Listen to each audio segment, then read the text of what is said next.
In the summer of 1944, deep within Wehrmacht headquarters across occupied France and Germany, a particular kind of contempt had taken root among the German General Staff. It wasn't directed at American firepower or tactical doctrine. Those could be respected, even feared. No, this disdain was reserved for something the Germans considered uniquely American, almost comically so, the reliance on trucks. They fight like shopkeepers, one German staff officer reportedly observed, reviewing intelligence reports of American supply methods. An army that cannot move without 10,000 trucks is not an army. It is a travelling department store. The German military tradition prized mobility achieved through discipline, austerity, and tactical brilliance. Their panzer divisions had conquered France in 1940 with lightning speed, living off captured supplies and maintaining lean logistical tails. The idea that modern warfare could be won by an endless procession of cargo trucks seemed absurd, wasteful, even undignified. To Prussian-trained officers who had studied Clausewitz and Moltke, the American approach appeared to violate every principle of operational art. Where was the elegant economy of force? Where was the aggressive spirit that accepted risk and hardship? What the German commanders failed to grasp, what they would only comprehend when it was far too late, was that they were witnessing a revolution in warfare itself. The Americans weren't simply fighting with trucks. They were rewriting the fundamental relationship between industrial capacity and military power. They had solved a problem that had plagued armies since Alexander the Great: how to project overwhelming force across vast distances without the combat power withering from lack of supply. But in June 1944, as Allied forces stormed ashore at Normandy, that revolutionary solution remained theoretical. The reality on the beaches was chaos. The invasion planners had anticipated enormous logistical challenges, but the scale of the supply crisis that emerged in the weeks following D-Day exceeded even pessimistic projections. The beaches themselves became catastrophic bottlenecks. 5 narrow strips of sand, Utah, Omaha, Gold, Juneau, and Sword, were expected to funnel everything needed to sustain armies, numbering in the hundreds of thousands. Fuel, ammunition, food, medical supplies, spare parts, construction equipment, vehicles, all of it had to cross those beaches. The original plan had called for capturing the major ports quickly. Cherbourg, at the tip of the Cotentin Peninsula, was supposed to fall within days. Instead, German defenders held out for 3 weeks, and when American forces finally secured it on June 27th, they found the harbour systematically demolished. Every crane had been toppled, every warehouse burned. The jetties were cratered, the channels blocked with scuttled ships, the basins sown with mines. German military engineers had done their work with characteristic thoroughness. Closer ports remained entirely in German hands. Le Havre wouldn't fall until September. Brest, despite being besieged, held out until mid-September and was left equally ruined. Antwerp, the greatest port in northern Europe, wouldn't become operational until late November. The Allies had secured a foothold in France, but they were trying to supply a mechanised army through what amounted to a single damaged doorway. Meanwhile, the armies were growing. By early July, nearly 1 million Allied troops were ashore in Normandy. By August, that number would exceed 2 million. Each soldier required approximately 66 pounds of supplies per day, a figure that seems modest until multiplied across entire army groups. The American First Army alone needed roughly 800 tons of supplies daily, just to maintain defensive positions. Once offensive operations began, that requirement would triple. The terrain compounded every difficulty. Normandy's famous hedgerows, ancient earthen walls topped with dense vegetation, had proven formidable defensive obstacles. The Bocage country broke the battlefield into thousands of small compartments, each requiring separate reduction. Progress was measured in hundreds of yards per day, purchased at terrible cost. Every field captured meant more distance from the beaches, more fuel consumed, more ammunition expended, more supplies needed at the front. And fuel was already running short. The mechanised forces that made the American and British armies so formidable were also voracious consumers of gasoline. A single Sherman tank consumed roughly 1 gallon per mile on roads, worse in combat. The Neum 26 Pershing heavy tank just arriving burned fuel even faster. Patton's Third Army, when fully operational, would require 400,000 gallons of gasoline per day just for basic mobility, more during combat operations. By late July, fuel shortages were already constraining operations. tactical air support missions were being rationed. Tank battalions operated at half strength because there wasn't enough fuel to run all vehicles simultaneously. Artillery batteries calculated shell expenditures against uncertain resupply schedules. The liberation of Europe was grinding to a halt not from German resistance, but from empty fuel tanks. The engineers worked miracles. They constructed artificial harbours, the famous Mulberry harbours, massive floating structures towed across the channel and assembled off the invasion beaches. These engineering marvels worked magnificently until mid-June, when a catastrophic storm destroyed the American Mulberry at Omaha Beach and severely damaged the British installation at Gold Beach. In a single 3-day tempest, the storm inflicted more disruption to Allied plans than German counterattacks had managed in 2 weeks. Still, supplies flowed ashore, dumped onto the beaches in enormous piles that grew faster than they could be distributed. Mountains of ammunition, forests of fuel drums, entire parking lots of vehicles accumulated on the Norman sand. Quartermaster units worked around the clock, but the fundamental problem remained. Everything had to move forward on inadequate roads using insufficient transportation.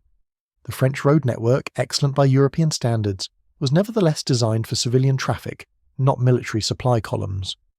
Most roads were narrow, 2-lane affairs, winding through villages built in medieval times when the width of a cart determined street dimensions. These roads now carried 5-ton trucks loaded to 10 tons, 3 abreast, around the clock. The pavement where it existed disintegrated under the punishment. Dust in dry weather and mud in rain created conditions that slowed movement to a crawl. Traffic control became a nightmare. Without proper organisation, supply trucks moving forward collided with ambulances evacuating wounded, both interfering with tactical units trying to manoeuvre. Intersections became gridlocked. Entire convoys sat motionless for hours.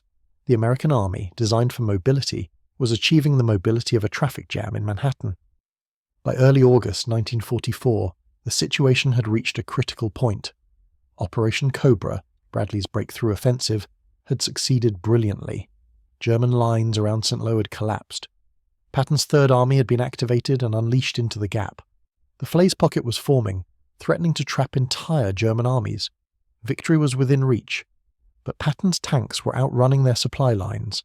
His spearheads were advancing 50 miles per day, consuming fuel at a rate that made resupply nearly impossible using conventional methods. The logistics system, already strained, was being asked to support a pursuit across France. The front line was now 200 miles from the beaches and moving farther east daily. This was the moment the German generals had anticipated with satisfaction. Surely the Americans would halt. Surely they would need to consolidate, wait for supplies, allow their lumbering truck columns to catch up. Any rational military force operating on such extended lines would pause, reorganize, and resume the advance once logistical preparations were complete. This was military science. This was operational art. The Americans, it seemed, hadn't read the German textbooks.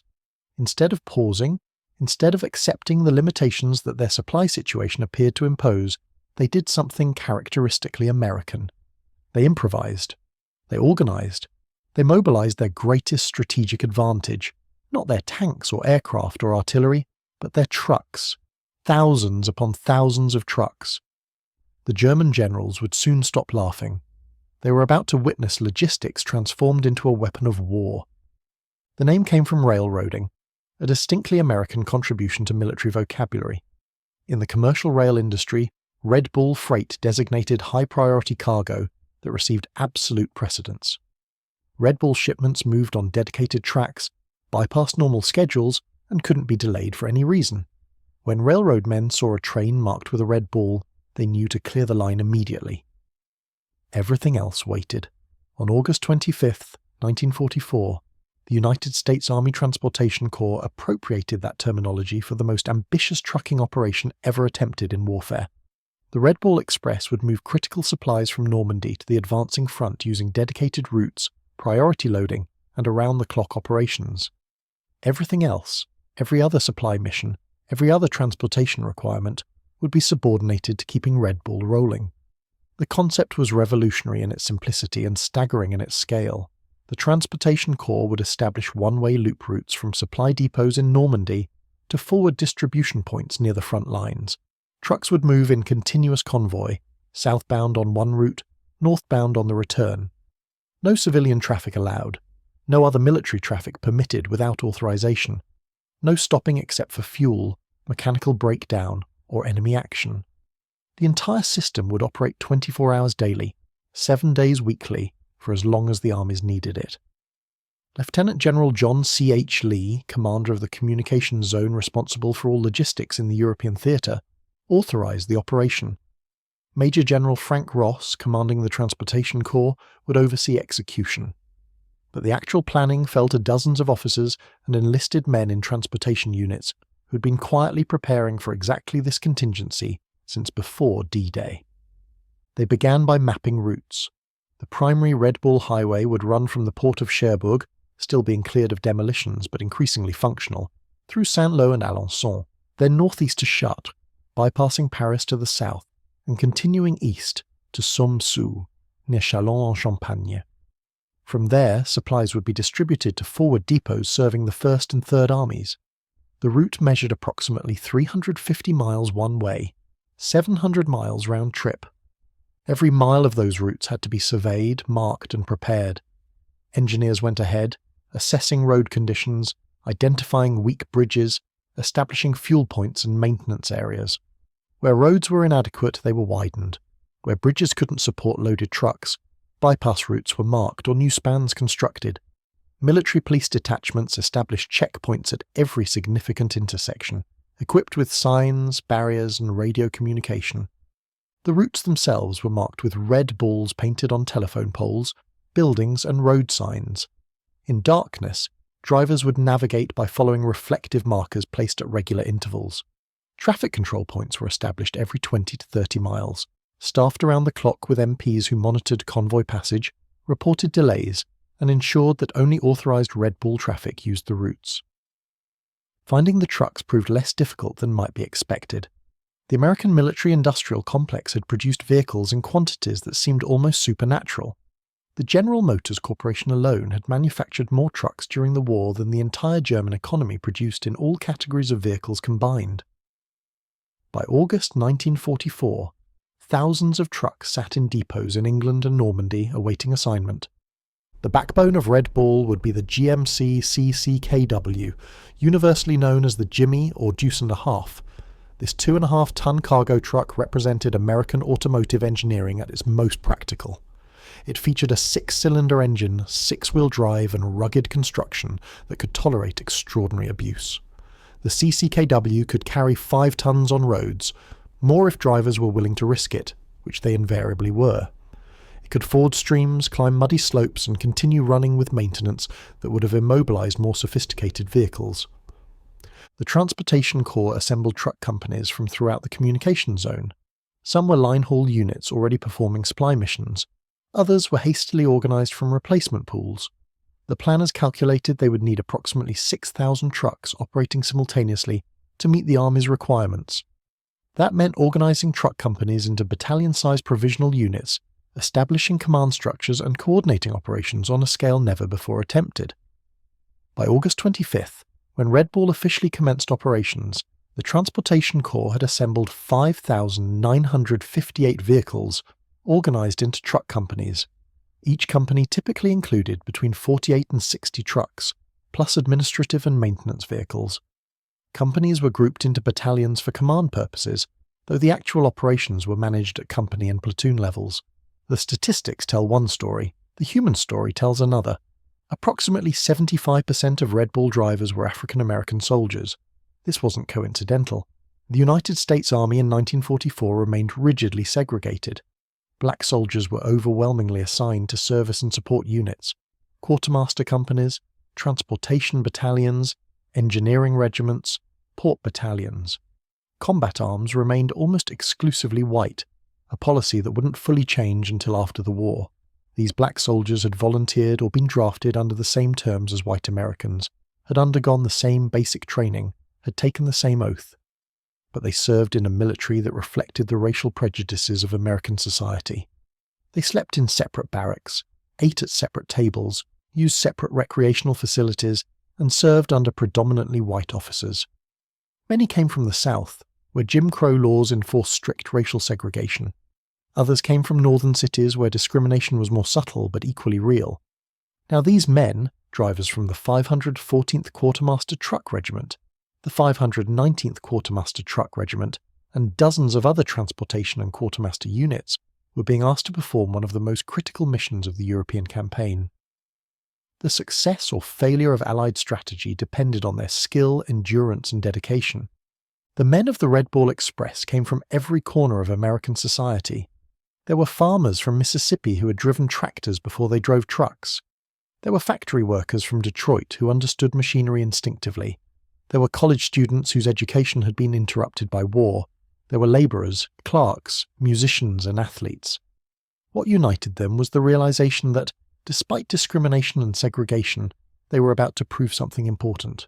Their officers, mostly white but including some black officers in subordinate positions, faced the challenge of organising and leading this massive operation with limited preparation time. Many transportation officers were themselves recent civilians, insurance salesmen, school teachers, shop foremen, commissioned and given 3 months training before being shipped overseas. They would have to learn logistics through practice, with the lives of soldiers and the success of entire armies depending on their decisions. The loading procedures were systematized to maximize efficiency. At Cherbourg and other supply bases, quartermaster units worked around the clock sorting supplies into categories: Class 1, rations; Class 2, clothing and equipment; Class 3, petroleum products; Class 4, construction materials; and Class 5, ammunition. Red Bull trucks would primarily carry Class 3 and Class 5, fuel and ammunition, the two most critical and most consumed supply categories. Each truck was loaded to capacity, approximately 5 tons nominal, but often significantly more. Fuel was carried in 5-gallon jerrycans, stacked and lashed down. Ammunition came in wooden crates, heavy and awkward, requiring careful loading to prevent shifting. Drivers participated in loading, not merely to speed the process, but because they needed to ensure cargo was properly secured. An unsecured load on rough roads could shift, making the truck uncontrollable. Once loaded, trucks assembled in convoy formation. A typical convoy consisted of 12 to 40 trucks, led by a convoy commander in a command vehicle, usually a jeep or light truck. The convoy commander carried manifests, route maps, and authorization papers.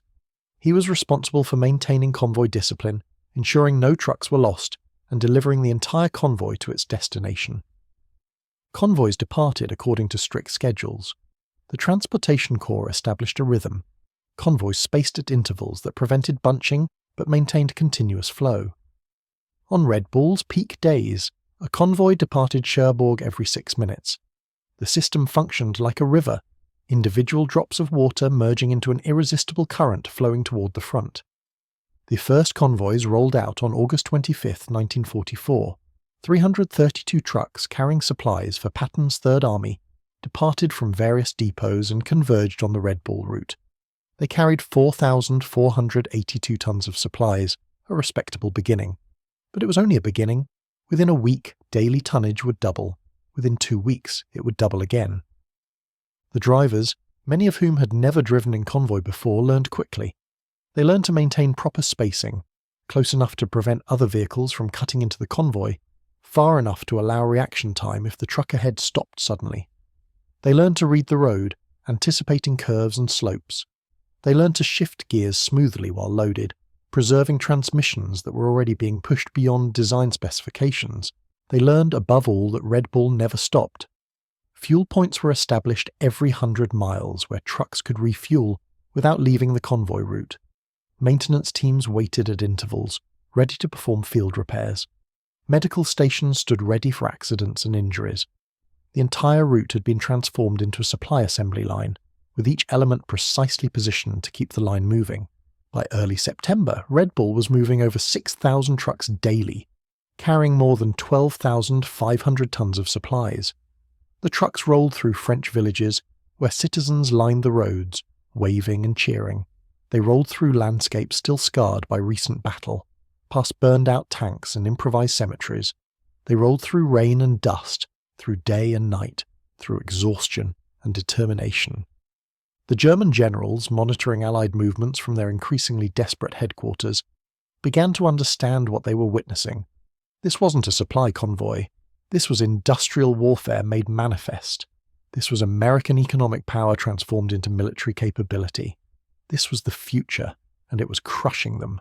Red Ball had been born. Now it would roll to victory. The day began before dawn, though for Red Ball drivers, the distinction between day and night blurred into irrelevance.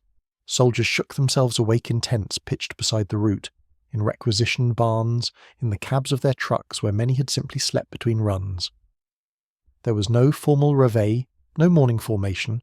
Red Ball operated on a different schedule, determined not by military protocol but by the insatiable demands of armies 200 miles away. Breakfast, when available, was consumed standing beside trucks being loaded. Hot coffee sometimes, powdered eggs and canned hash, if the field kitchens were keeping up. More often, drivers ate K-rations, the cardboard-tasting crackers, processed cheese, and mystery meat that sustained American forces worldwide. They ate quickly, without conversation, conserving energy for the hours ahead. Pre-trip inspections were mandatory but necessarily brief. Each driver circled his vehicle, checking tyre pressure by eye and by kicking the rubber, testing the lights, examining the load for proper securing. Oil levels, coolant levels, fuel levels, all verified in a ritual that had become automatic. The GMC trucks were reliable, but reliability meant nothing if basic maintenance was neglected. A truck that broke down on the route didn't just fail its mission, it blocked the convoy, creating delays that rippled backward for miles. Loading continued as drivers prepared. Quartermaster troops, many also African-American, worked through the night organising supplies. Ammunition crates were stacked with practiced efficiency. Heavy items low and centred, lighter items on top. Jerrycans of fuel were positioned to prevent shifting, lashed with rope or chain. Each truck received a load ticket specifying exactly what cargo it carried and where it was destined. The driver would carry this document throughout the journey, surrendering it only when the cargo was delivered. By mid-morning, convoys began forming. Trucks pulled into assembly areas, organised by company and platoon. The convoy commander, usually a lieutenant or senior sergeant, moved down the line in his jeep, verifying readiness. He checked that each truck had proper markings, the Red Bull symbol visible on the hood, the convoy number chalked on the driver's door. He confirmed that each driver had maps, knew the route, understood the procedures. The briefing was concise. Route conditions, expected delivery time, special instructions. No stops except fuel points and emergencies. Maintain 50-yard spacing. Keep the man ahead of you in sight, but don't crowd him. If you break down, pull off the road if possible. Fire 3 red flares and wait for maintenance. Questions? There were rarely questions. The procedures had become routine, learned through experience rather than manuals. The convoy commander returned to his jeep. The lead truck's driver engaged the transmission, released the brake, and began rolling. Behind him, 40 or 50 trucks followed, spacing themselves automatically, falling into the rhythm that would carry them through the next 16 to 20 hours. The first miles were hardest. Trucks cold from sitting needed gentle handling until oil warmed and engines found their stride. Drivers worked through gears carefully, feeling for the transmission's temperament. Each truck had its own personality, known intimately to its regular driver. This one pulled slightly left and needed constant correction. That one burned oil and required checking every 100 miles. Another had a temperamental starter that demanded patience and sometimes profanity. The route itself became as familiar as a hometown street. Drivers learned every curve, every slope, every rough patch. They knew where the road narrowed through villages, where bridges required slower speeds, where dust was worst in dry weather and mud worst in rain. They developed landmarks, the stone church with the collapsed roof, the burned-out German half-track rusting beside the road, the farmhouse where an old woman always stood in her doorway watching convoys pass. French civilians gathered to watch, especially in the early days. They lined the roads through villages, adults and children, waving American flags improvised from cloth scraps. Some brought food, bread, apples, wine, though drivers weren't supposed to stop. Many did anyway, accepting gifts from people who had endured 4 years of occupation and saw these trucks as rolling symbols of liberation. A brief exchange. A piece of bread handed up to a truck cab, a chocolate bar tossed to a child. Then the convoy rolled on. But the wonder faded. Gratitude gave way to routine. By September, the French had grown accustomed to the endless procession. The trucks became part of the landscape, as constant as weather. The drivers too became desensitized to the scenes passing outside their windshields. War's debris scattered across the countryside, abandoned equipment, damaged buildings, temporary graves marked with helmets and rifles, became simply scenery, noted and then ignored. The driving itself demanded total concentration, while paradoxically becoming monotonous. The truck ahead, maintained at precise distance. The road surface, watched for obstacles and hazards. The instruments scanned repeatedly for signs of mechanical problems. Hour after hour, the same routine. The engine's drone became hypnotic. The vibration through the steering wheel, through the seat, through bone and muscle, became a physical presence that persisted even after the day's driving ended. Dust was inescapable. In dry weather, each truck raised clouds that engulfed the vehicles behind. Drivers learned to wrap bandanas across nose and mouth, learned to breathe shallowly, learned that the dust would coat everything. Skin, hair, clothes, food, equipment. It ground into machinery, abrading gaskets and seals, working past filters into cylinders and bearings. Maintenance crews fought a losing battle against this mechanical enemy. Rain brought different miseries. The roads, pounded to powder by continuous traffic, turned to mud that splattered everything. Windshield wipers couldn't keep up. Visibility dropped to yards. Drivers leaned forward, peering through dirty glass, following taillights of the truck ahead.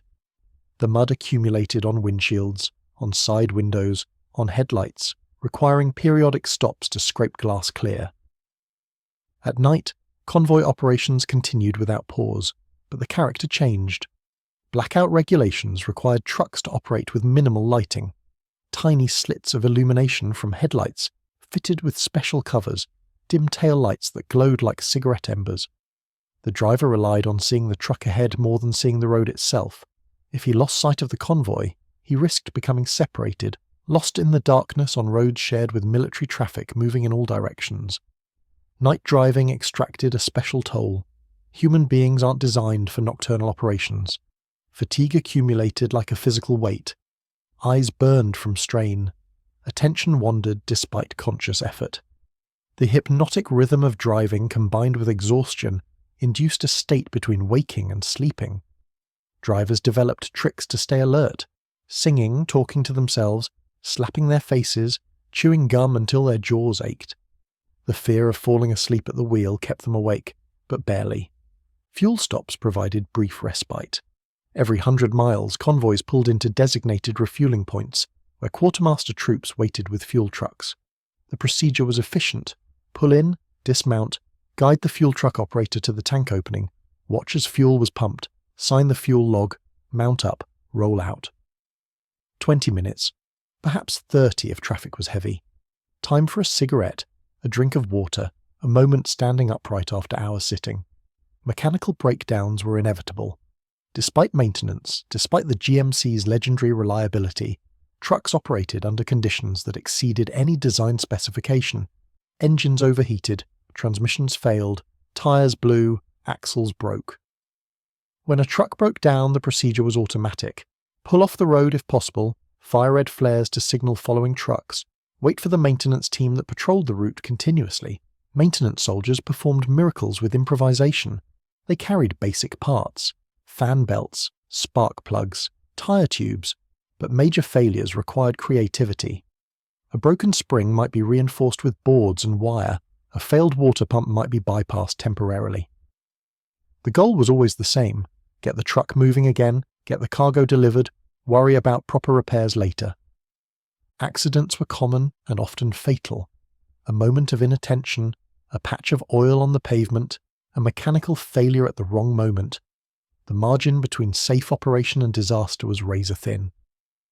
Trucks left the road, overturned, collided with vehicles ahead. The cargo of fuel and ammunition made every accident potentially catastrophic. More than one driver died when his truck exploded, the red ball painted on the hood becoming a funeral marker. The human cost extended beyond accidents. Exhaustion-related injuries mounted as the weeks passed. Drivers fell asleep and drove into ditches. Others developed physical problems from constant vibration and poor posture. Back pain, kidney problems, numbness in extremities. Medical officers noted increasing cases of truck drivers' fatigue, a constellation of symptoms including chronic exhaustion, digestive problems, and nervous irritability. Yet the convoys continued. The nature of Red Bull's mission meant that no matter how tired drivers became, no matter how much they needed rest, the trucks had to roll. Armies don't stop consuming supplies because drivers are exhausted. Patton's tanks didn't pause their advance to let logistics catch up. The Red Bull drivers understood this implicitly. They were the supply line. If they stopped, the armies stopped. If the armies stopped, soldiers died and battles were lost. As convoys approached their destinations, often after 12 to 16 hours on the road, the drivers experienced a second wind. The prospect of completion provided energy that coffee and willpower couldn't match. The final miles passed in eager anticipation. Signs began appearing, indicating proximity to forward supply depots. Military police became more numerous, directing traffic with the organised chaos characteristic of areas near the front. The forward depots were vast staging areas, often former German supply installations now operated by American quartermaster units. Trucks queued in unloading areas, sometimes waiting hours for their turn. Cargo was offloaded by teams of soldiers who worked with the same efficiency as loading crews at the origin. The driver surrendered his load ticket, confirmed delivery, then pulled forward to the next staging area. Here, empty or lightly loaded, trucks received return cargo. Sometimes it was salvaged equipment being sent to rear area depots for repair. Sometimes it was nothing. Empty trucks returned because the forward depots had no outbound cargo ready. Occasionally it was wounded soldiers, ambulatory cases who could sit in the truck bed for the journey to rear area hospitals. The drivers preferred carrying wounded. It gave purpose to the return journey. The return trip was psychologically easier despite equal physical demands. The immediate mission was accomplished. The cargo had been delivered. The armies were fed, fueled, and armed for another day. The return journey was simply the necessary preparation for the next run. But there was no real rest. Trucks arriving back at origin depots were immediately directed to maintenance areas for inspection and fueling. Drivers grabbed meals, sometimes managed a few hours' sleep, then reported for the next convoy. The cycle repeated endlessly. The Red Bull never stopped rolling, and neither could the men who kept it moving. Through it all, the Red Bull drivers maintained a particular pride. They were part of something unprecedented, something that historians would later identify as revolutionary. They weren't infantry or artillery or armour. They weren't the combat arms that received headlines and decorations. But they understood, perhaps more clearly than anyone, that wars are won not merely by fighting battles, but by sustaining the forces that fight them. "Keep 'em rolling" became their informal motto, shouted from truck to truck, painted on dashboards, repeated until it became a mantra. And roll they did, through exhaustion and danger, through dust and rain, through the long summer and autumn of 1944. They rolled because the alternative was unthinkable. They rolled because men at the front depended on them. They rolled because history demanded it. The trucks of the Red Bull Express were more than vehicles. They were weapons as decisive as any tank or bomber, and the men who drove them were warriors in the truest sense, winning victory 1 mile at a time. By September 1st, 1944, Lieutenant General George S. Patton's Third Army had advanced farther and faster than any army in military history. In less than a month, his forces had broken out from Normandy, swept across Brittany, turned east, and driven through the heart of France. His forward elements had reached the Moselle River, more than 300 miles from the invasion beaches. In the process, they had destroyed or captured dozens of German divisions, liberated hundreds of towns, and demonstrated that American mobile warfare could match anything the Wehrmacht had achieved in 1940. But by September 1st, Patton's tanks were running on fumes, his artillery was rationing shells, his forward divisions were operating on a fraction of their required supply flow. The spectacular advance was grinding to a halt, not because German resistance had stiffened, though it had, but because Patton's army was outrunning the logistical infrastructure designed to support it. Third Army's daily requirements were staggering: 400,000 gallons of gasoline, tens of thousands of artillery shells, hundreds of tons of rations, vehicle replacement parts, medical supplies, engineering equipment, communications gear. The list was endless. Every mile advanced required additional fuel. Every engagement consumed ammunition. Every day's operations depleted stocks that had to be replenished from depots now 300 miles to the rear. This was precisely the crisis the Red Ball Express was designed to address. Through late August and September, Red Ball convoys prioritized Third Army above all other customers. The trucks rolled day and night, carrying the fuel and ammunition that kept Patton's advance moving. Without Red Ball, Third Army would have halted in mid-August. With Red Ball, Patton remained mobile through September, reaching the German frontier and positioning American forces for the final assault into the Reich. The statistics tell a story of industrial power applied to military necessity. At its peak in early September, Red Ball operated 5,958 trucks simultaneously. These vehicles, organized into approximately 140 truck companies, moved in continuous convoy along the primary route and several auxiliary routes established as the front moved east. Daily tonnage reached 12,500 tons on the highest volume days, though average daily movement settled at approximately 7,000 to 9,000 tons, still an unprecedented achievement. To place this in context, the daily tonnage moved by Red Ball exceeded the entire supply capacity available to Rommel's Afrika Korps during its 1942 advance toward El Alamein. It exceeded the tonnage moved by German railways supporting Army Group Centre during Operation Barbarossa. It was roughly equivalent to the cargo capacity of a major seaport, except Red Ball was mobile, flexible, and could reorient its entire operation within hours rather than weeks. The human cost of maintaining this flow was severe but accepted as necessary. Transportation Corps records document the grinding toll, drivers averaging 4 hours of sleep per 24-hour period, mechanical breakdown rates exceeding 50% per month, accident rates that would have been unacceptable in peacetime. The trucks themselves suffered catastrophic wear. A vehicle with a design life of 50,000 miles might be worn out after 15,000 miles of Red Ball operations. Transmissions failed, engines burned out, frames cracked from constant overloading. Yet the system continued functioning because at every level, from the Transportation Corps staff officers planning routes to the maintenance crews keeping trucks running to the drivers enduring exhaustion and danger, everyone understood the stakes. The alternative to Red Ball's continuing operations wasn't merely inconvenience, it was operational paralysis, strategic stalemate, and prolonging the war. The contrast with German logistics became increasingly stark as autumn progressed. The Wehrmacht entered the war with a supply system designed for European warfare. Short distances, good roads, railroad-centric distribution. This system had functioned adequately during the early war years, when Germany fought near its own borders or in occupied territory with intact infrastructure. It collapsed completely when applied to the extended operations of 1944.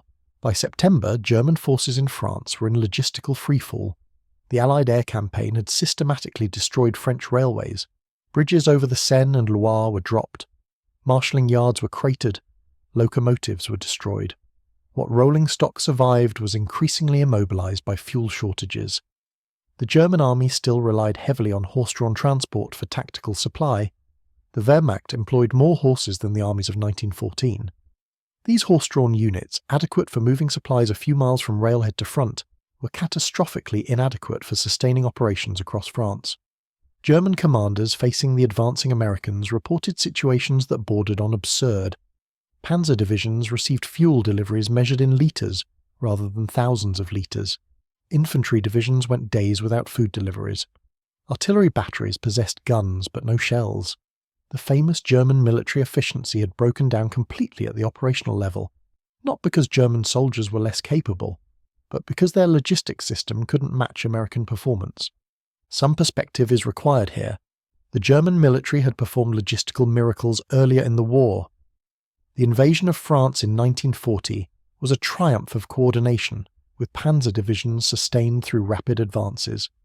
The early stages of Barbarossa saw German armies supplied across vast distances through improvisation and ruthless efficiency. German quartermasters were skilled and dedicated, but they lacked what the Americans possessed in abundance: trucks, fuel, and industrial capacity. The American advantage wasn't merely quantitative: more trucks, more fuel, more supplies. It was systemic.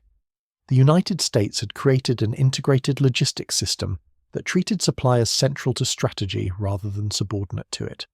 American doctrine emphasized the logistical preparation of the battlefield, ensuring that supplies were positioned before operations began and sustained throughout. American training produced thousands of officers and enlisted men skilled in transportation, distribution, and supply management. More fundamentally, American industrial capacity made the entire system possible. The United States was producing trucks at a rate of roughly 400,000 per year. It was refining gasoline at rates that exceeded total German petroleum production. Its factories were turning out ammunition faster than armies could shoot it. This industrial capacity, secured behind oceans and protected from enemy attack, provided a margin of error that no other nation could match. Red Bull exemplified this advantage. When the system encountered problems, routes becoming congested, trucks breaking down faster than predicted, fuel demands exceeding estimates, the solution was always to apply more resources. More trucks were shipped from England, more maintenance units were deployed, more fuel was allocated. Problems were solved through abundance rather than austerity. The specific units that composed Red Bull read like a roster of unsung heroes. The 514th Quartermaster Truck Regiment, activated in 1943 and deployed to Europe in time for the Normandy invasion, provided the operational backbone for much of Red Bull's organisation. The 519th Quartermaster Truck Regiment worked parallel routes, often carrying ammunition while the 514th focused on fuel. The 3656th, 3665th, and 3665th Quartermaster Truck Companies, all African-American units, distinguished themselves through consistently high performance despite operating some of the oldest, most worn-out vehicles in the system. The 3rd Army Quartermaster Corps under Brigadier General Walter J. Mueller coordinated the receiving end of Red Bull operations. Muller's staff established forward supply depots, organised distribution networks, and ensured that supplies arriving via Red Bull reached tactical units efficiently. This coordination between Transportation Corps units running the convoys and quartermaster units, managing distribution, represented organisational achievement as significant as the physical trucking itself. Individual stories illuminate the statistics. Sergeant William Lee of the 514th Quartermaster Truck Regiment completed 47 consecutive Red Bull runs between August 25th and September 30th, driving approximately 32,900 miles in 36 days, an average of 914 miles daily. He slept in his truck cab, ate while other soldiers loaded cargo, and maintained his vehicle during brief maintenance stops. His company commander recommended him for the Bronze Star, though like many Red Bull achievements, the recommendation was lost in the administrative chaos of rapid operations. Private First Class James Turner of the 3660 Truck Company was driving alone on a return run when he encountered a German patrol that had infiltrated behind American lines. Rather than attempting to escape or surrender, Turner drove directly at the German position, scattering soldiers who dove for cover. He reached American lines with bullet holes in his truck's cab and a minor shrapnel wound in his shoulder. He refused evacuation, completed his paperwork, and departed on his next run 6 hours later. Lieutenant Harold Davis, a white officer commanding a black truck company in the 519th Regiment, wrote home describing his men. "They drive when they're so tired they can barely see.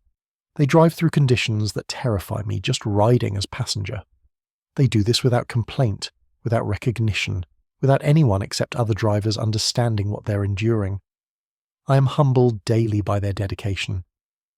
The racial dynamics of Red Bull deserve particular attention, for they represented both the worst and best of America.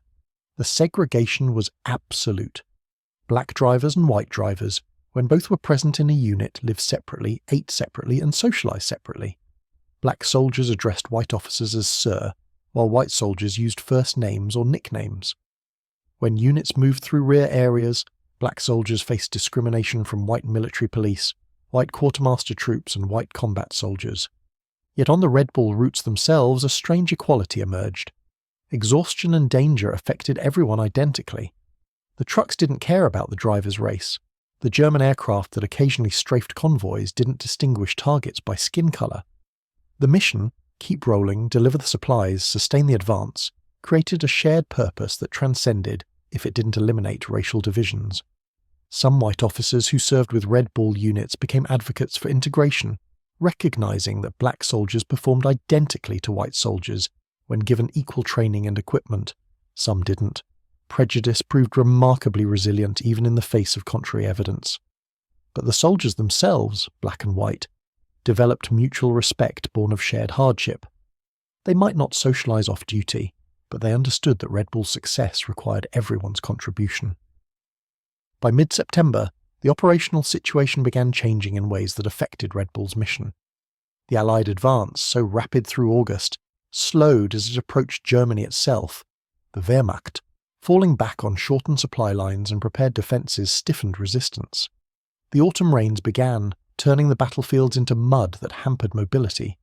The logistics crisis eased somewhat as ports closer to the front began operating. Marseille in southern France, captured in August, was moving supplies northward by September 15th.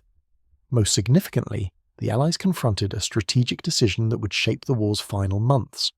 Montgomery's 21st Army Group proposed Operation Market Garden, an airborne thrust through Holland intended to bypass German defences and potentially end the war by Christmas.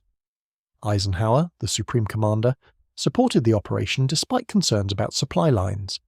The resources required for Market Garden, including trucks and fuel, had to be diverted from other operations. Red Bull adapted. Some trucks were reassigned to support the British and Canadian forces. Routes were adjusted northward.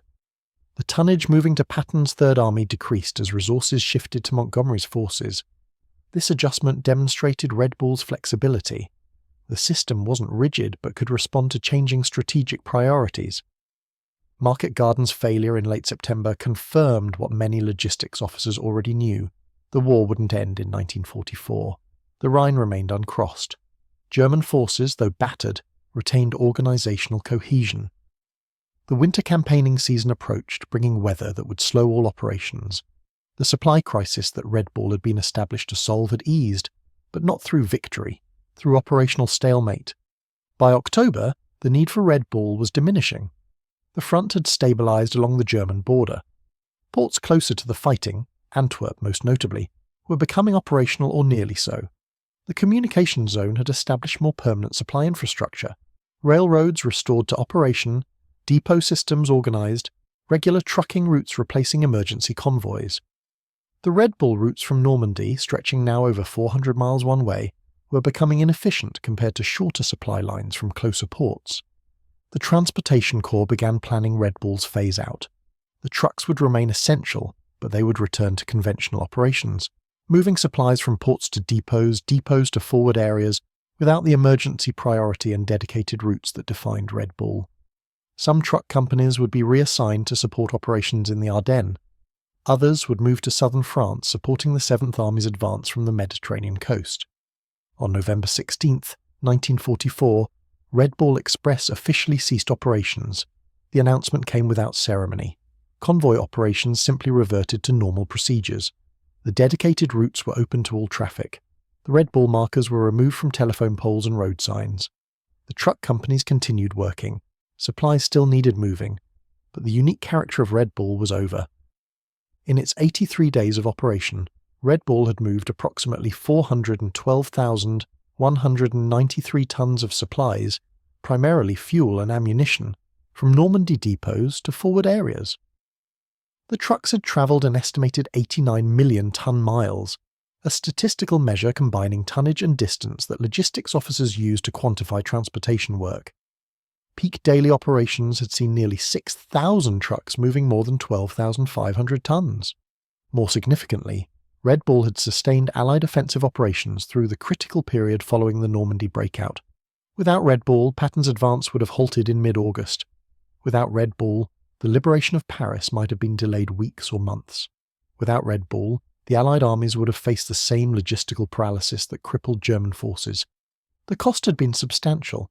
Transportation Corps records document 123 Red Bull drivers killed in accidents, 40 killed by enemy action, and approximately 400 seriously injured. These figures almost certainly understate the actual toll, as recording keeping during emergency operations was often incomplete. Hundreds more suffered chronic health problems from exhaustion and exposure that would affect them for years. The vehicles themselves paid a price. Of the roughly 6,000 trucks assigned to Red Bull operations, fewer than half remained operational by November.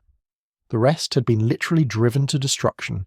Engines burned out, transmissions shattered, frames cracked. These trucks were cannibalized for parts or written off as unrecoverable. The American military could afford this attrition. The Germans couldn't have contemplated it. What Red Bull demonstrated more clearly than any battle was that modern warfare had become as much an industrial and organisational challenge as a tactical one.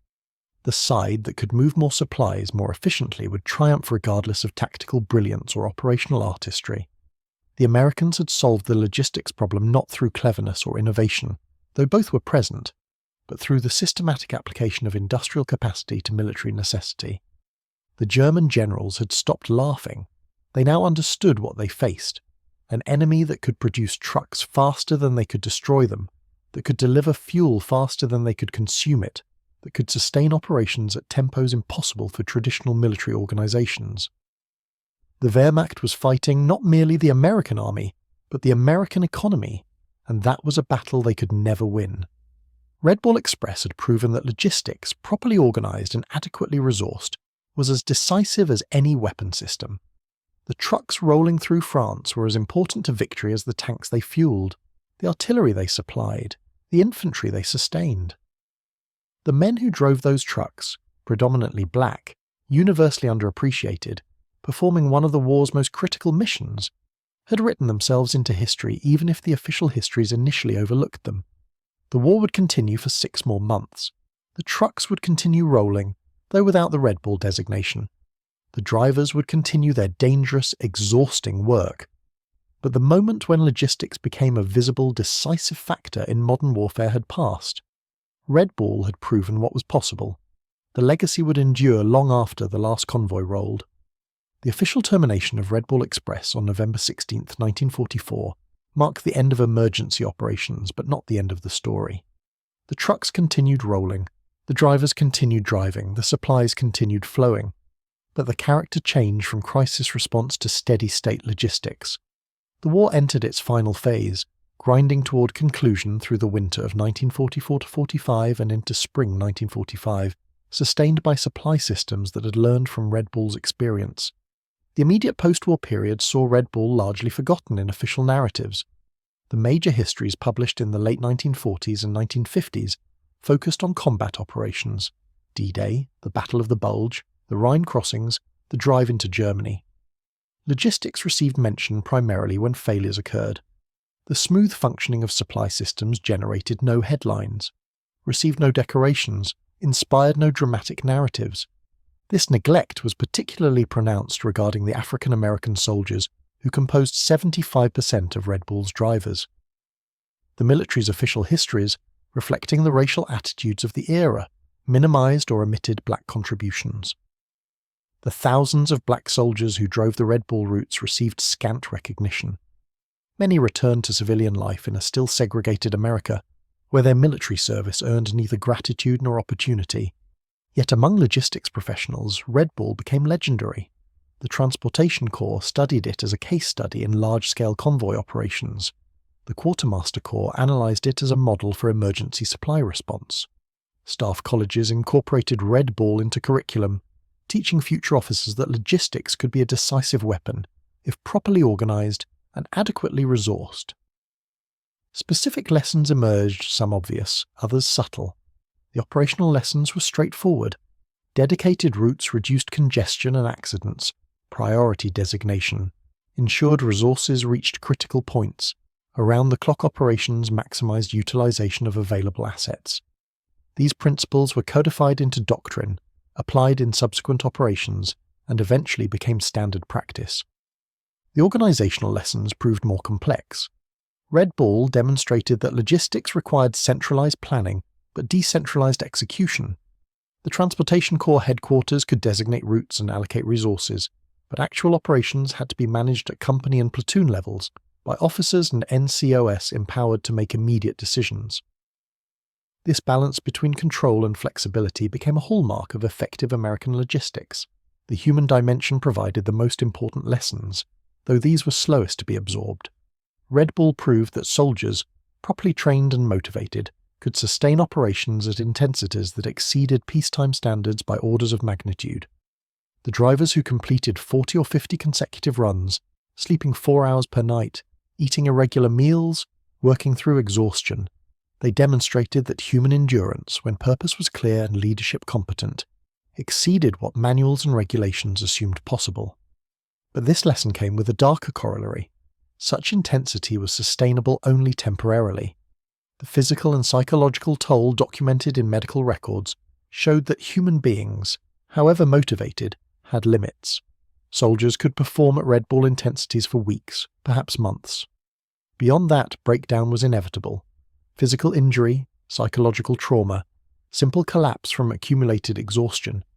Effective organizations had to recognize these limits and build in recovery time, even during emergency operations. The racial dimension of Red Bull remained controversial for decades. The official position, that black soldiers served in transportation roles because that's where they were assigned and they performed adequately, ignored the deeper truth. Black soldiers had been systematically denied opportunities to serve in combat roles, then succeeded brilliantly in the roles permitted to them, yet received neither recognition nor integration as reward. Some black veterans of Red Bull returned home determined to fight for civil rights with the same dedication they'd shown fighting fascism. Their military service became a counter-argument to segregation. They had proven themselves equal in capability, courage, and patriotism. They had driven through enemy fire, sustained operations through exhaustion, and accomplished missions that white soldiers couldn't or wouldn't. How could America justify continued discrimination? The answer, of course, was that America did justify it, for years afterward. The military itself didn't fully integrate until 1948, when President Truman issued Executive Order 9981 mandating equality of treatment in the armed forces. The implementation took years. The broader society remained segregated in much of the country through the 1950s and into the 1960s. The Red Bull veterans who had kept armies mobile in Europe returned to a country where they couldn't sit at lunch counters, attend decent schools, or vote without facing intimidation. Yet their service mattered. The documentation existed. Photographs of black soldiers driving trucks marked with Red Bulls, official reports praising their performance, statistics demonstrating their essential role. When civil rights activists argued for equality, when lawyers challenged segregation, when historians reassessed the war, Red Bull provided evidence. Black Americans had contributed decisively to victory. That contribution deserved recognition and demanded justice. The technical legacy of Red Bull influenced post-war America in unexpected ways.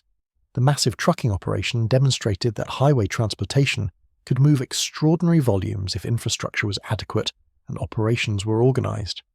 This lesson wasn't lost on policymakers who, in the 1950s, debated whether America should build an interstate highway system. The success of Red Bull, along with observations of German autobahns, helped convince President Eisenhower and Congress that a national highway network was strategically necessary and economically justified. The interstate highway system, authorized in 1956 and constructed over subsequent decades, explicitly incorporated military considerations. The highways were designed to handle heavy trucks, to bypass congested urban areas, to provide redundant routes between major population centers. The justification included civil defense, the ability to evacuate cities or move military forces in emergency. But the conceptual foundation was Red Bull writ large, a dedicated highway network enabling high-volume, rapid transportation. The civilian trucking industry also learned from Red Bull. The efficiency of organized scheduled convoys operating on known routes, with established maintenance and fuel points, became standard practice. The interstate trucking industry that emerged in post-war decades replicated many Red Bull features: standardized equipment, scheduled routes, centralized dispatch, distributed maintenance. The drivers who returned from military service often became commercial truckers, bringing their skills and experience into the civilian economy. Within military logistics, Red Bull's influence was more immediate and direct. The Berlin airlift of 1948 to 1949, though employing aircraft rather than trucks, applied Red Bull principles: dedicated routes, round-the-clock operations, centralized control with decentralized execution, maintenance prioritized over operations tempo. The Korean War saw similar systems established.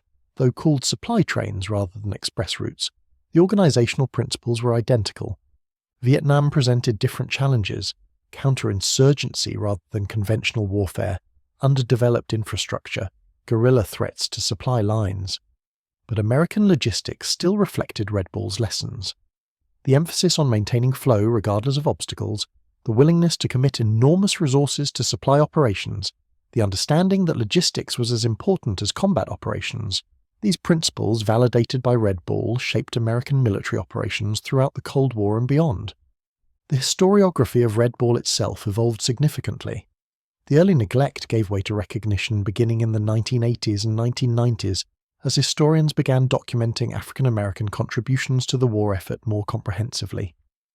Books and articles appeared, detailing Red Bull operations and highlighting the black soldiers who made it function. Interviews with surviving veterans captured first-hand accounts before those voices were lost to time. In 2014, 70 years after Red Bull operations, a group of historians, veterans advocates, and military logistics professionals organized commemorations. Memorials were dedicated. Surviving veterans, then in their late 80s and 90s, were honored. The official military histories were supplemented with documentaries and oral histories that centered the experiences of ordinary soldiers rather than focusing exclusively on commanders and battles.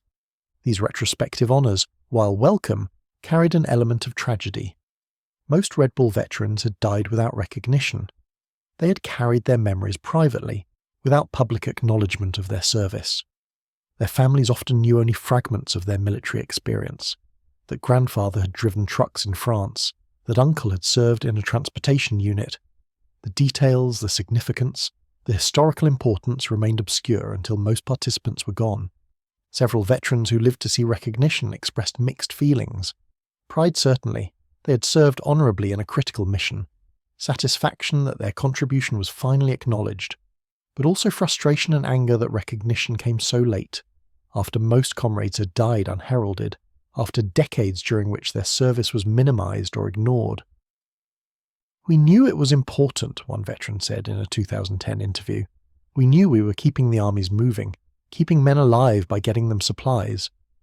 We didn't need medals, but we needed acknowledgement. We needed America to recognise that black soldiers had done something decisive, something that required skill and courage. Instead, we came home to the same discrimination, the same limitations. That hurt worse than anything that happened in France." The technical analysis of Red Bull continues to inform military logistics planning. Modern staff studies examine Red Bull's organisation, comparing it to contemporary logistics operations that move supplies by air and ground in Iraq, Afghanistan and other theatres. The fundamental challenges remain similar: how to move maximum supplies with available transportation, how to maintain operations despite friction and breakdown, how to sustain human performance under demanding conditions. Some comparisons are striking. A single modern C-17 cargo aircraft can carry approximately 80 tons, roughly equivalent to 16 Red Bull trucks. But the aircraft requires prepared runways, aerial refueling support, sophisticated maintenance, and operates at cost magnitudes higher than truck convoys. The flexibility and resilience of ground transportation, demonstrated by Red Bull, remains relevant despite technological advances. Modern logistics officers studying Red Bull note that the fundamental challenge hasn't changed. Supply consumes transportation capacity. Transportation requires fuel and maintenance. Fuel and maintenance compete with cargo space. The problem is circular, and the solution is always the same: commit sufficient resources to break the constraint. Red Bull succeeded because America could afford to dedicate thousands of trucks to a single mission. That capacity, rather than cleverness or innovation, was decisive. The leadership lessons from Red Bull deserve particular attention. The operation succeeded despite chaotic conditions, minimal planning time, and constant improvisation. It succeeded because officers and NCOS at every level understood the mission, exercised initiative within their authority, and solved problems without waiting for higher authorization. This decentralized leadership, enabled by clear mission intent and adequate resources, became a model for effective military operations. Conversely, Red Bull also demonstrated the limits of improvisation. The operation worked for 3 months, but the cost, in worn-out vehicles, exhausted personnel and accidents, was unsustainable. Emergency measures, however effective temporarily, couldn't substitute for proper planning and infrastructure development. The lesson for military planners: maintain the capacity for emergency response, but invest in sustainable systems that don't depend on extraordinary human effort or equipment abuse. The human cost of Red Bull, inadequately documented at the time, deserves final emphasis. the 123 drivers killed in accidents and 40 killed by enemy action are known from official records. The 400 seriously injured are documented, but the full toll includes hundreds more who suffered chronic injuries, thousands who experienced psychological trauma, and tens of thousands whose health was permanently compromised by months of inadequate sleep, poor nutrition, and constant stress. These costs were accepted by the soldiers themselves and by the commands that employed them as necessary for victory. In context of a war against Nazi Germany and Imperial Japan, the costs seem justified.